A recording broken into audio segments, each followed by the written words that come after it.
आप देख रहे हैं अल्फा डिफेंस हिंदी में आपका स्वागत है। आज के इस वीडियो में हम लोग बात करने वाले हैं भारत के बैलिस्टिक मिसाइल टेस्ट के बारे में, साथ ही चाइना के स्पाई शिप के बारे में। अभी आप अपनी स्क्रीन के ऊपर एक एरिया वार्निंग देख रहे हैं, जहां पर आपको समझ में आएगा कि भारत की तरफ से एक बैलिस्टिक मिसाइल सिस्टम टेस्ट की जानी है। और अगर आप हिस्टोरिकली एरिया वार्निंग्स को मॉनिटर करते आए हैं तो आप काफी आसानी से समझ सकते हैं कि यहाँ पर जो टेस्ट होने वाला है वो अग्नि प्राइम का टेस्ट है। यहाँ पर एक एरिया वार्निंग दी गई है जिसकी टोटल लेंथ 1680 किलोमीटर की है और ये लेंथ अग्नि प्राइम की ऑपरेशनल रेंज के हिसाब से ही है।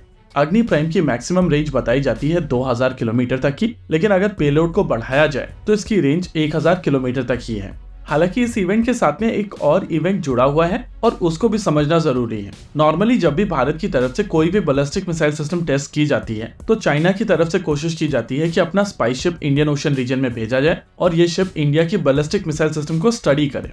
कुछ समय पहले भारत की तरफ से मिशन दिव्यास्त्र के तहत जब अग्नि 5 मिसाइल सिस्टम का टेस्ट किया गया था, तब भी चाइना का spy ship Indian Ocean region में था और वो इस टेस्ट को स्टडी कर रहा था। मेरे हिसाब से उस पर्टिकुलर टेस्ट को इंडिया भी चाहता था कि चाइना स्टडी करे और उनको पता चले कि भारत के पास में मर्व कैपेबिलिटी है और ये क्रेडिबल डेटरेंस है। अगर लेमैन टर्म में बोला जाए तो मर्व कैपेबिलिटी बहुत ही सिग्निफिकेंट कैपेबिलिटी है, जहां पर केवल एक ही मिसाइल सिस्टम के ऊपर कई सारे वॉरहेड माउंट किए जा सकते हैं। इतना ही नहीं, ये वॉरहेड अलग अलग जगहों पर इंडिपेंडेंटली, यानी कि एक दूसरे के ऊपर डिपेंड हुए बगैर, कई अलग अलग जगहों पर अलग अलग तरीके के वॉरहेड्स को मारने में सक्षम है और इस तरीके की मिसाइल सिस्टम्स को इंटरसेप्ट करना बहुत मुश्किल हो जाता है। इस टेस्ट के बाद में एक दूसरा टेस्ट भी किया जाना था और वहां पर जो बैलिस्टिक मिसाइल सिस्टम टेस्ट की जानी थी वो एक submarine launch ballistic missile system होती जो मर्व कैपेबल होती। ये मिसाइल सिस्टम मर्व कैपेबल अग्नि 5 मिसाइल सिस्टम की तुलना में ज्यादा सीक्रेट थी और इसी वजह से जब Chinese ship Indian Ocean region में मौजूद था तो इस टेस्ट को नहीं कंडक्ट किया गया था।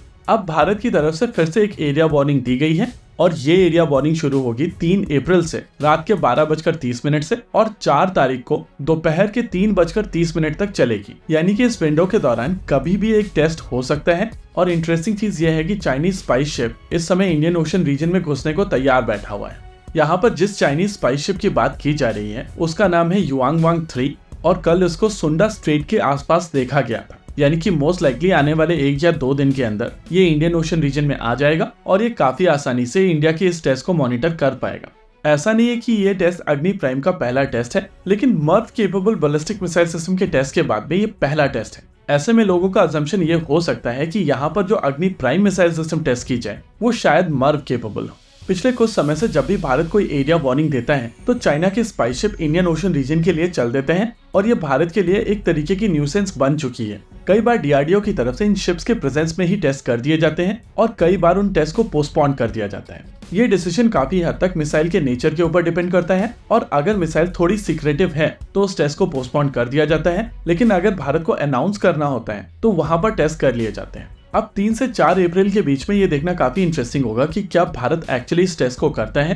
देखिए, अग्नि प्राइम ऑलरेडी टेस्ट की जा चुकी है। ऐसे में अनटिल अनलेस यहाँ पर किसी और तरीके के वॉरहेड या री एंट्री व्हीकल का प्रयोग किया जाएगा तो ही ये एक डिफरेंट टेस्ट हो सकता है। नहीं तो भारत इस मिसाइल सिस्टम को पहले भी टेस्ट कर चुका है और पिछले टेस्ट के दौरान Chinese spy ship Indian Ocean region में थे।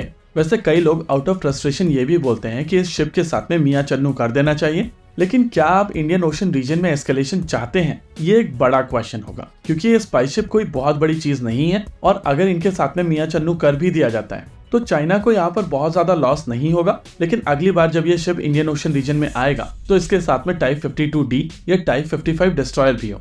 इसी के साथ आज के इस वीडियो में रखते हैं केवल इतना ही। वीडियो को अंत तक देखने के लिए धन्यवाद। देखते रहिए अल्फा डिफेंस। जय हिंद।